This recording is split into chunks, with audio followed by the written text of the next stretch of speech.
What is a constant current source? A constant current source is a configuration with an N-channel MOSFET that allows us to guarantee a specific bias current that flows through this MOSFET, and we can use that to guarantee that the same maximum current can only flow through another MOSFET with the same shared gate voltage. To do that, we have a resistor that's used for this bias current, and usually in an integrated circuit design, this resistor would be outside of the chip, something maybe even configurable. And we connect that to our N-channel MOSFET, and for our N-channel MOSFET, we have the gate shorted to the drain. What this does is it creates a gate voltage that is locked into a specific current, which will be our bias current. And we know that we can do that because of the relationship of the gate voltage to current with our MOSFETs, given by the current is equal to K over 2, where K is a factor that has to do with the width and length of the channel and the specific technologies used to make that MOSFET. And that is multiplied by the gate voltage minus the threshold voltage squared. And this is a cool thing, because what we can do is, if we have a MOSFET with the exact same parameters, the same gate width and length, we can guarantee that if this MOSFET is connected to the gate voltage here of our current source, it will have the same current going through it at maximum. So as long as we don't connect some load that's greater than our bias current resistor, our bias resistor, it will have the same current going through it.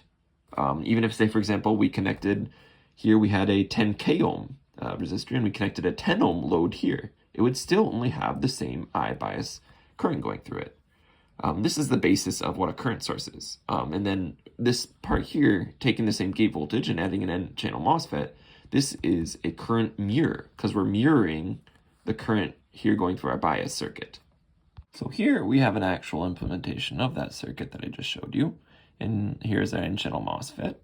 Its gate is connected to the same port as its drain. And the drain is then connected with a 1000 ohm resistor to our 5 volt, 6 volt source.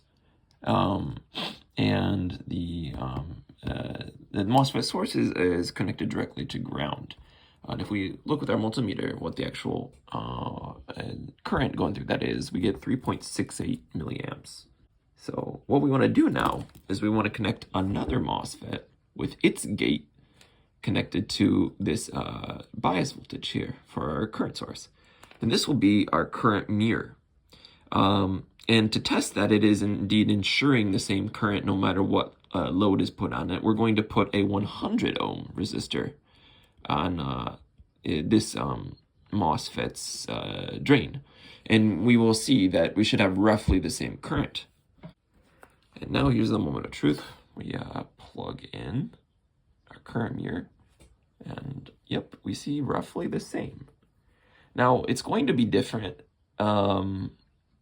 because no two MOSFETs are the same, and especially with what I'm doing here, they're much larger and larger MOSFETs, so there's definitely some difference in the gate size and the width and the length of it.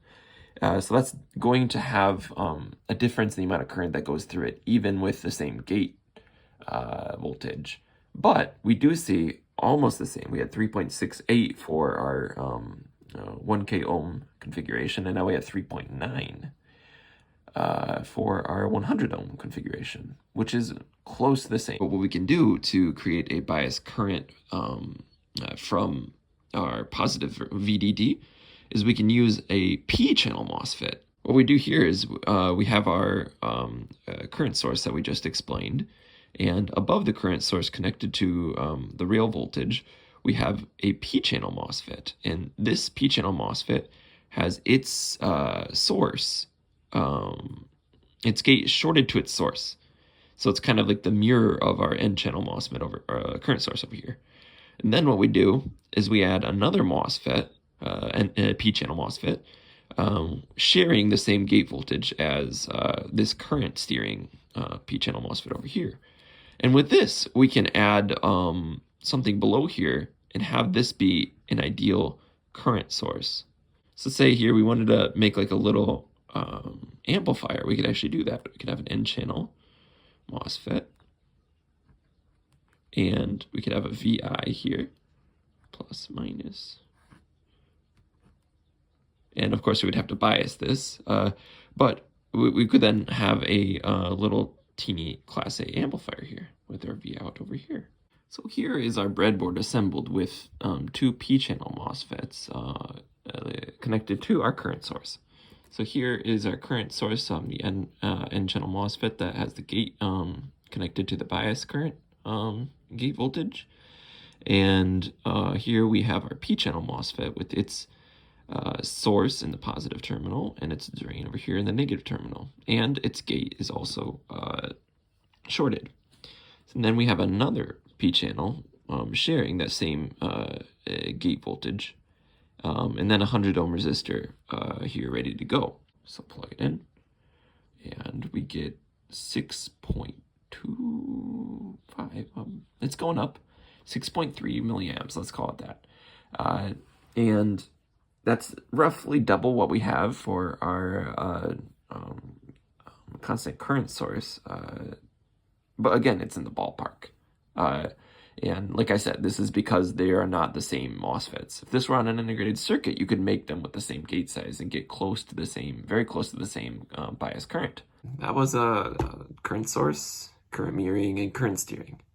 I hope this video helped you understand it a little bit more. It was really cool for me when I first learned it. I'm like, that's how they're doing it. And making this video too has really helped me understand it better too, trying to correct my own mistakes and stuff. So yeah, thanks for watching.